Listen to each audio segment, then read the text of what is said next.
Welcome into Bet the W, the show where we bet on the WNBA, bet on women, and look for the W's wherever we can find them. I'm your host, Danielle Alvari. Another exciting week of WNBA action. In fact, jam-packed this week to the point where we have W games on just about every day.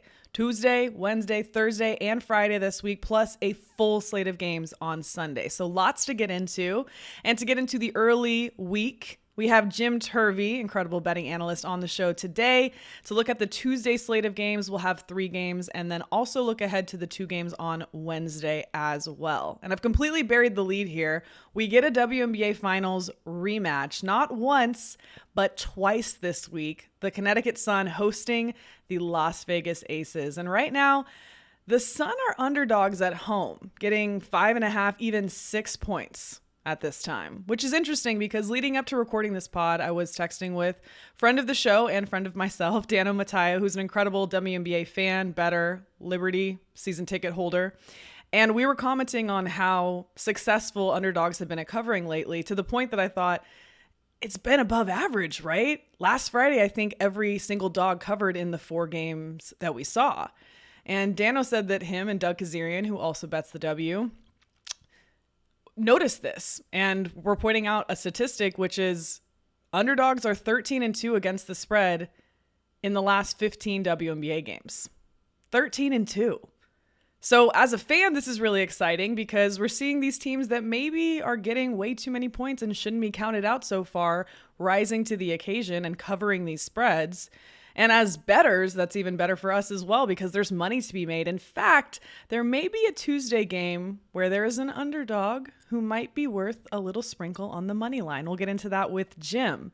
But overall, very exciting times. And as a fan, as a bettor, hope that these dogs continue to have their day. Let's make it a week. Now, let's welcome in Jim Turvey, WNBA betting analyst. You can find him and his work on Twitter at TurveyBets, Turvey bets. One of the best handles, I think, out there. Jim, how are you? Good. I'm doing well. How about yourself? I'm doing very well. How did the weekend go for you? We had a lot of games over the weekend.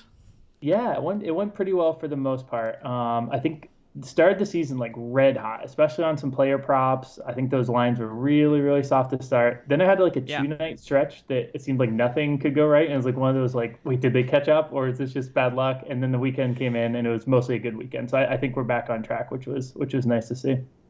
Yes, I completely agree. And obviously, we're going to break down all 3 of the Tuesday games. I want to look ahead and get your thoughts for the Wednesday games as well, even though we won't have lines for those yet. But before we dive in, handicapping question this early in the season. When does fatigue or lack of rest start to come into play here? Because we saw some back-to-backs last week from Friday to Saturday. Obviously, the books know that as well. They can adjust the totals lower, but we still saw one under nevertheless, barely. The Lynx at the Mystics. And the other game, the Storm at the Sparks, went way over after the Sparks beat the Mercury at the Mercury in overtime. And we still saw an over on Saturday. So when does this start to factor in?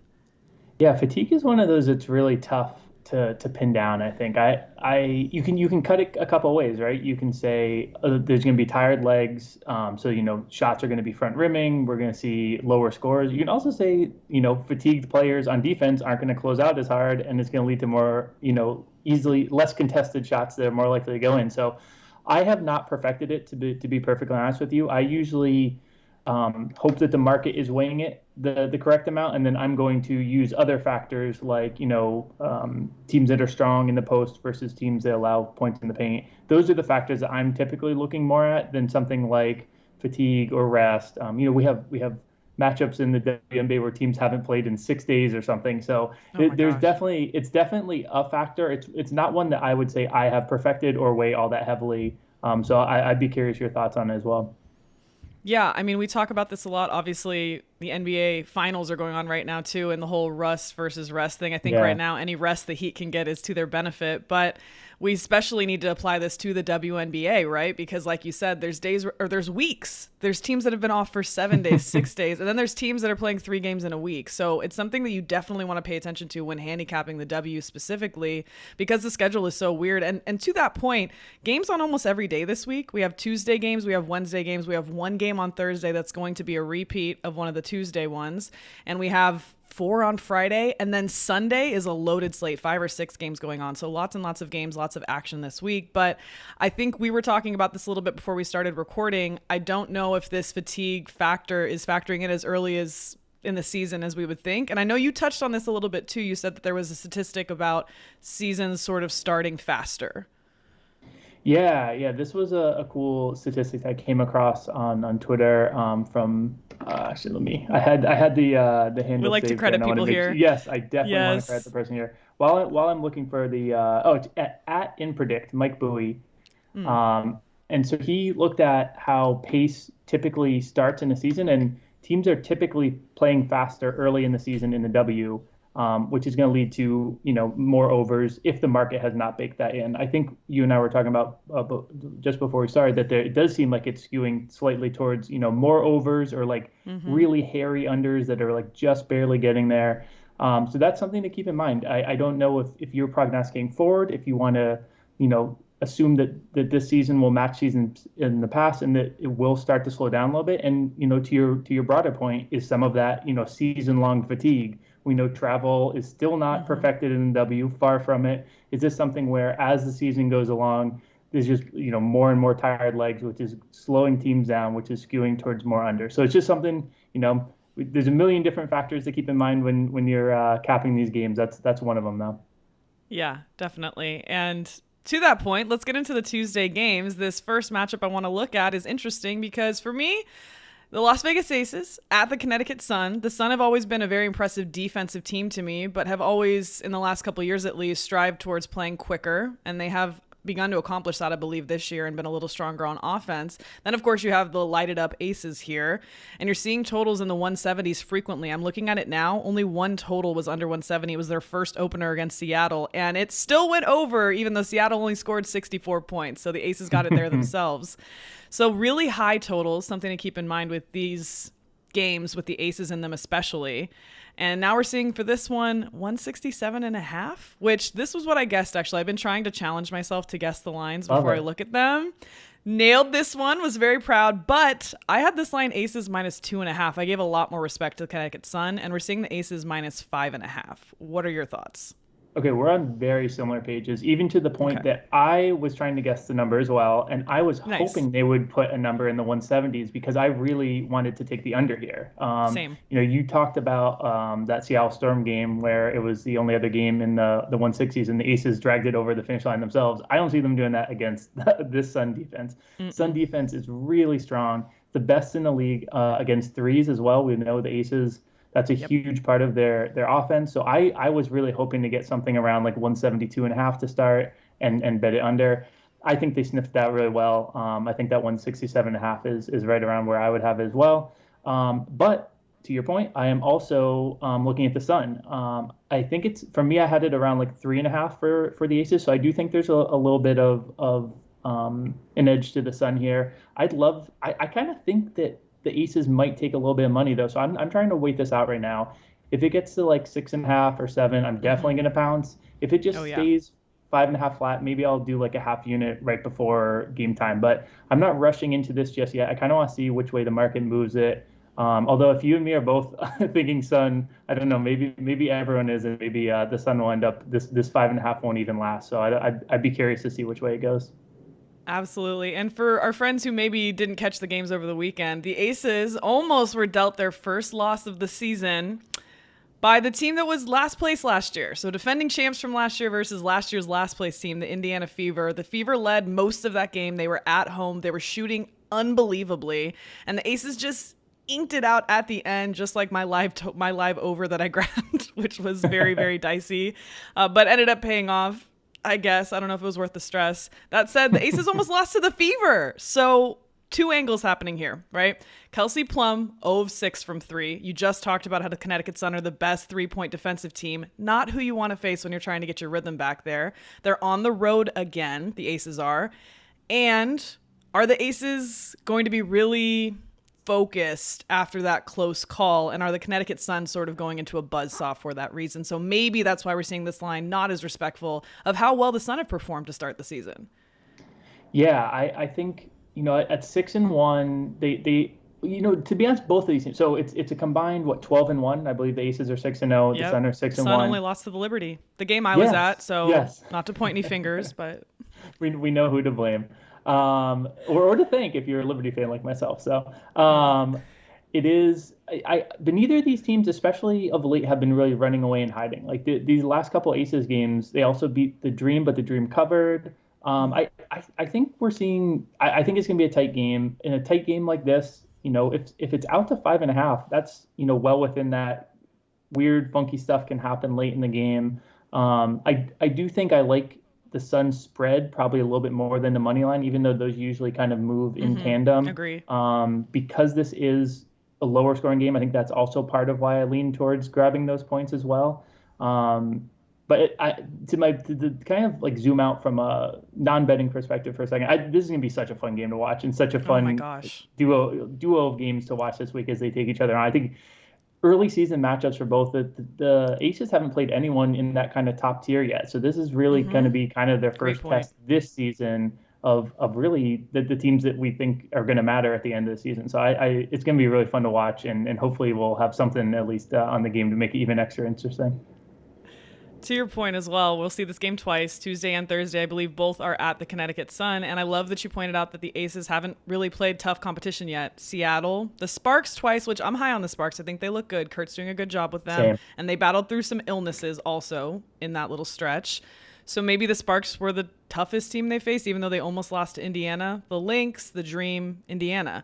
Meanwhile, Connecticut has played the Mystics twice and lost to the Liberty. So they've played really tough competition to open their season and still have only lost one game. So that just pushes me even more towards this Connecticut side. But I think you're right. Maybe some action will come in on them. And so maybe we should wait and see if this moves. What would be your ideal line? 6.5, 7.5 to take for the Sun, obviously. Would you take a 5.5 if you don't get the 6? I do. I think if it's like day Yes. of and I've waited and the market has spoken and the books put out a perfect number at 5.5, I do think I'd do like a half unit just because I know I'm gonna be watching the game anyways because these are the games to be watching. So I'll definitely Absolutely. you want to have a little something there. So maybe like a half unit on 5.5.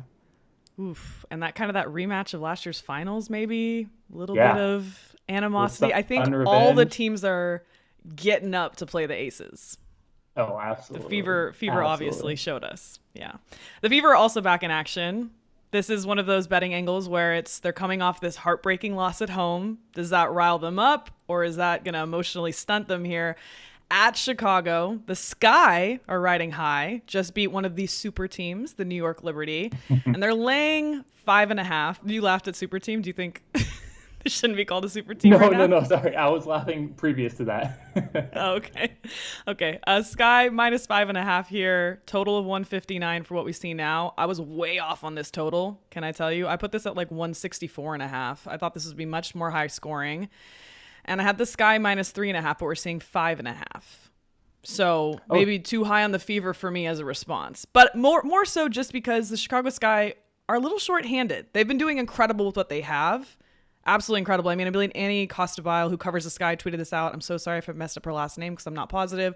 But the Sky came back from being down 19 to beat the Liberty 86-82 with 8 available players. You read that right. So, as Annie said, a very thin situation for the Chicago Sky and still performing well.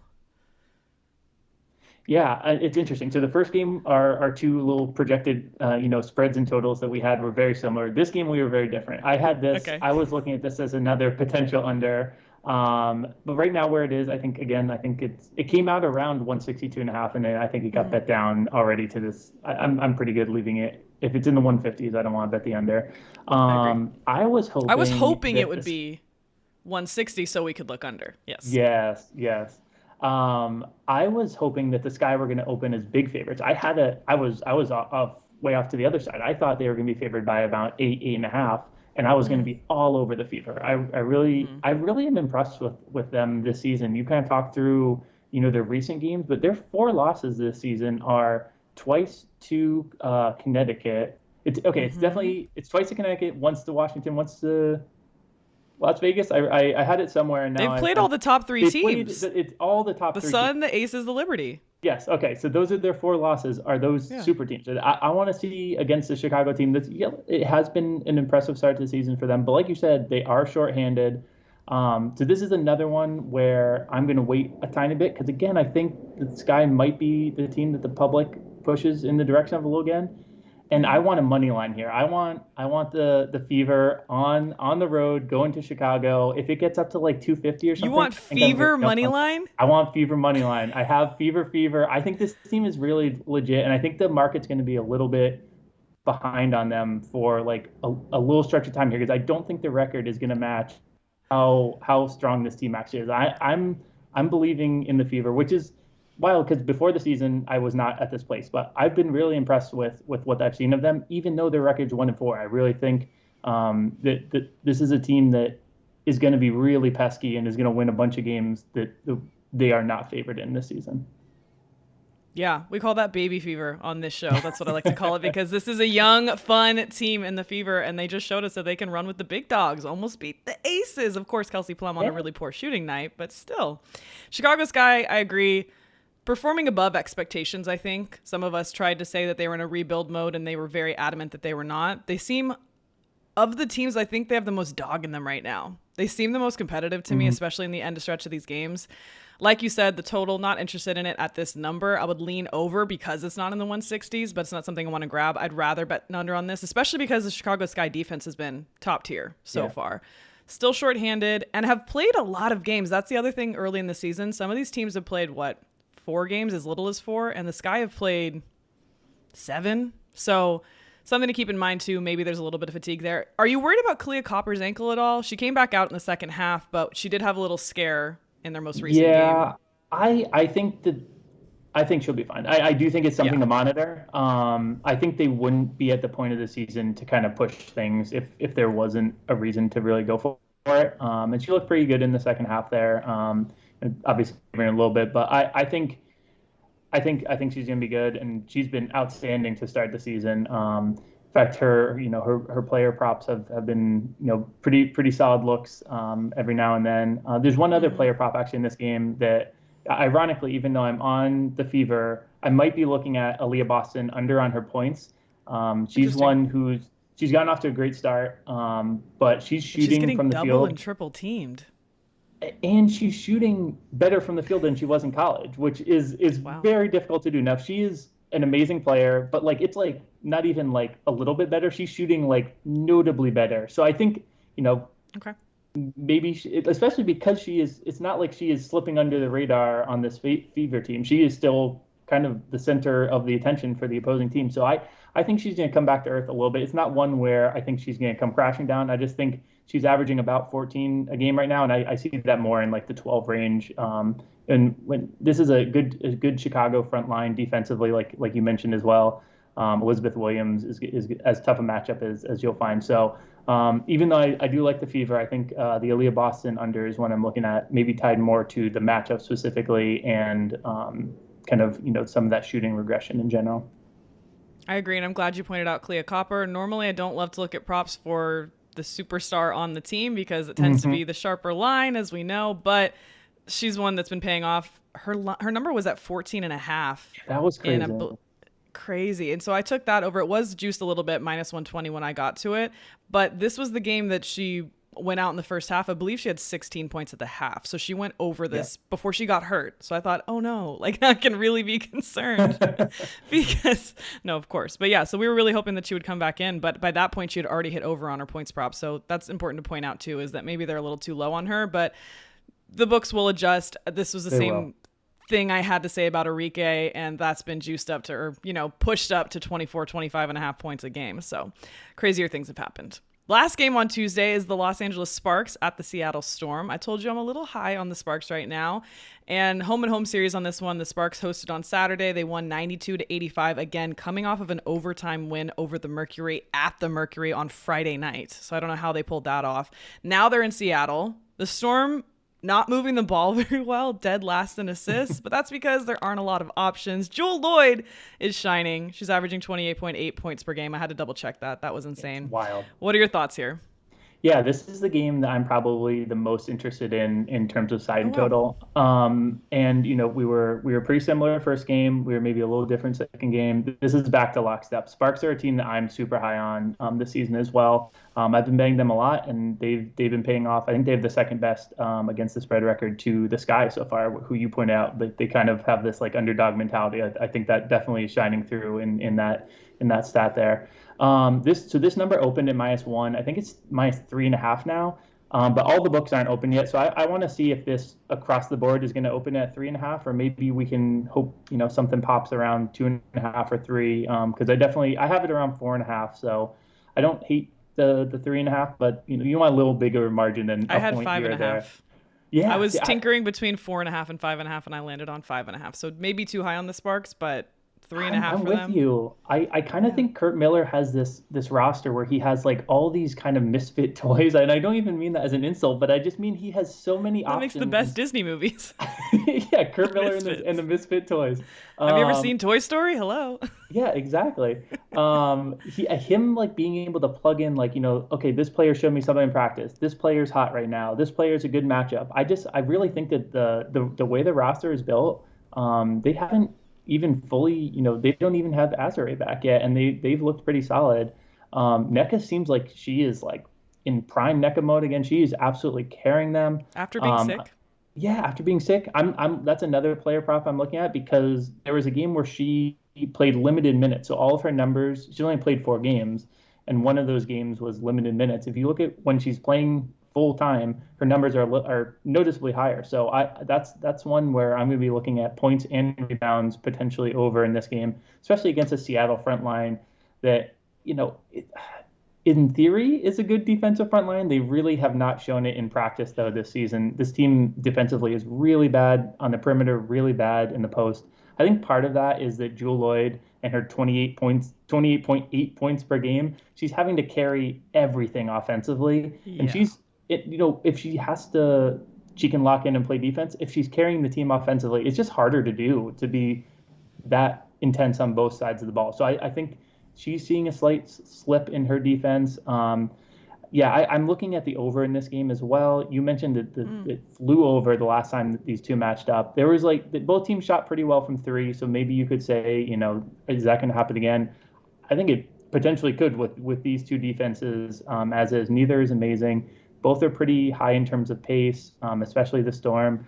So I think this is one where if you want to get hyper targeted, like a Sparks team total, even if the line has moved, like if you're sitting on that 3.5 maybe, and the total is like 166.5, and both of them are leans, then you can target it by combining the two and get that Sparks team total, and maybe that's the one where you can put like a full unit because that's the best bet there.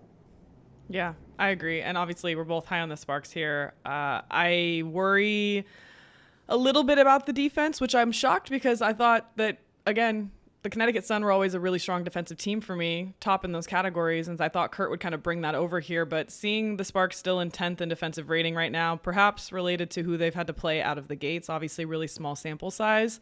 The Storm are obviously dead last in defensive rating right now too, so I don't hate that over at all. But again, everything has to go through Jewel Lloyd. So if she's having an off night, that affects it. For me, that's a no bet. Yeah, that's a Just very because fair you can't point. have one option. Yeah. And that's maybe more towards that Sparks team total, if that's what we're thinking in Right. terms It's of a great point. targeting as specifically as possible. Yeah, absolutely agree. We have Wednesday games as well. We don't have lines for them, but I'd love to get your initial thoughts here. The Minnesota Lynx at the New York Liberty, a very veteran squad in the Lynx. I believe still missing Diamond Miller, but TBD on that. Please. Yes, at least for the time being. And then the New York Liberty coming off of that loss to the Chicago Sky. What do we think the line's going to be? Why don't we guess it? I don't know. I really haven't guessed. Let me guess off So the I top. kind of use yeah. I want to see because I used my I've got like little. It's not fancy, but it's a couple of numbers here and there, and I got to like 15.5, which seems crazy, Wow. and I don't know if they'll put that there, but that's like kind of the number I got to, and I'm curious what you have off the top. At It's 15 not and a half, I don't crazy. I think I'd mean, bet the either way. I think Liberty I'd be scared. Liberty against the Fever in their second game of the season, it was -16. You Yeah, could argue that the Fever are playing better than the Lynx right now. Yeah, The Lynx I wouldn't think be it's happy to hear it. yeah, no, they would not be. I don't know if Cheryl would that'd be some bulletin board material there. Hope she doesn't listen. I think if it opens more at like 12, I think I could be talked into the Liberty because I do think this Hmm. Lynx team is not playing Hmm. I don't even know how to phrase this in play way. They're not maybe not playing for this year. I think they're not it's not that they're not trying. They don't have the They're on talent Clark this year watch. to yeah, I kind of think so. So They're on Caitlin Clark watch. Let's be honest. Yeah, they've lost their first how many games? They just beat the Mystics, which is a solid win. By the way, we haven't talked about the Mystics because they're not in any of the games we're talking about. I'm officially off of them until further notice. they look Somebody asked me the other day, and I sketch. said I'm gonna have to back off. They've already lost me too much money to They come out I of the think they gates. are the worst team in terms of against the spread this season. They've been brutal. I Hmm. think it's like 1-5 or one and Opposite of six against last the year. spread. Yeah, it's wild. And Yeah. the added six. It's one of those that doesn't make a ton of sense because Shakira Hmm. Austin's playing better. It's one of those we could look back at the end of the season and be like, oh, that was a weird start to season, or it could just be one of those where every season teams like don't play as well as imagined, and it's hard to put together why, but sometimes it just Are the happens. Mystics like the Heat, maybe, where the regular season kind of floating through and then gave you a lot of trouble in the postseason? Perhaps. I can only see that. Yeah, capable. The Lynx at the Liberty, I mean the Lynx have been starting to put something together on offense, but like you said, I don't think they're trying to win games necessarily. They're giving opponents a harder time. That makes it harder for me to want to even lay. I don't like laying double digit spreads ever, even in the WNBA where we see them pretty frequently with these super teams. And we've seen some, like I've said, some funny stuff. Maybe starters start to rest, team kind of surges at the end. I think the Mm, Lynx are an exception to that. They're not like the Atlanta Dream or the Indiana Fever who will battle through that fourth quarter, I don't think. The Lynx might kind of pull back, but for me, it's just too many points, is what we'll probably see here. If anything, God, it really depends on the number. I want to lean under on this game, but the Lynx defense, where is it? Has anyone maybe located it? maybe it's similar to the Sparks, but in the inverse. Maybe it's a Lynx team total under because the Liberty defense Yeah. has been really strong to start the season, and yeah, Yes. the Lynx offense. Nafis Collier's been awesome, but they just don't have Yeah. the weapons to compete, No, they really. don't have all the positions they need, it seems like. No, no, they're missing a couple core Just a couple, parts of a starting lineup. just like a point guard and like whoever can be Sylvia Fowles, no big deal. Yep. Yeah, this is not super excited to bet on. But again, you're going to have Aces Sun again on Thursday, so that's something you could look forward to. And we have Phoenix Mercury also on Wednesday at the Dallas Wings. I'm underwhelmed with the Mercury. I think BG looks great. They're dealing with some injuries. Sophie Cunningham's still kind of nursing that minor knee injury. And the Wings, jury's still out. Jury's still out. They've looked good to start the season. I'm not convinced. What are your thoughts? Yeah, okay. So I'm gonna wait. I want to flip it back to you. So first game, I gave my kind of guess, and then we talked. I want to of a line. I want to hear your number of the line, and then we talk it out for this game. Okay, Mercury are at the Wings. I'm going to say we've been seeing some higher scoring lately from the Mercury. The Wings play no defense. I'm going to immediately lean over of whatever number I pick for this total. Just that's what I wrote. I said over. And I'm going to say the Wings are favored at home by 5.5 or 6.5. Yeah, I think that's about where I'll open. I think I would lean towards the Wings if that's the case, especially. Mm-hmm, I think I would absolutely. bet this out almost even to like 9-ish. I Wow. think this Mercury team is really bad. I Okay, think good to hear. they somehow are bad both offensively and defensively, even though Brittany Griner is Somehow. playing just about as strong of like basketball as she has played. And Hmm. then the Wings have they've been fun.